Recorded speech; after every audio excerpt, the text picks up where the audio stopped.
জমিয়ত থাকতে পারবে না, কোন চেয়ারের লোক থাকতে পারবে না, কোন ক্ষমতার লোক থাকতে পারবে না।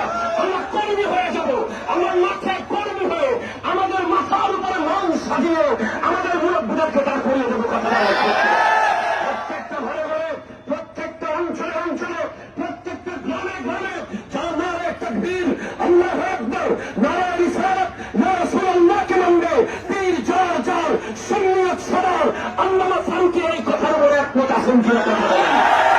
আজ আমরা লাঠি চালাতে জানি না, এটা আমাদের দুর্বলতা নয়, এটা খাজা গরিব নওয়াজের শিক্ষা, ঠিক কিনা বলেন। আমরা গুলি করতে জানি না, আমরা গাড়ি ঘোরাতে জানি না, আমরা মানুষকে আক্রমণ করতে জানি না বলে আজ পর্যন্ত বাংলাদেশে ফারুকী হত্যার বিচার হয়নি। মনে রাখবেন, আমাদেরকে দালাল বলতে হাজারবার চিন্তা করতে হবে।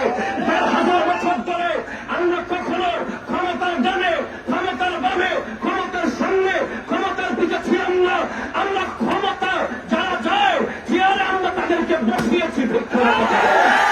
আমরা চেয়ারে বসাতেও পারি, চেয়ার থেকে নামাতেও পারি। যখন কুতুবউদ্দিন ওই শাহাবুদ্দিন মোহাম্মদ গুরি ভারতে বিজয় লাভ করেছিল, গরিব নওয়াজকে বলেছিলেন আপনি মসনদে বসেন। রাজা গরিব নওয়াজ মসনদ চান নাই, তাদেরকে মসনদ দিয়ে দিয়েছেন।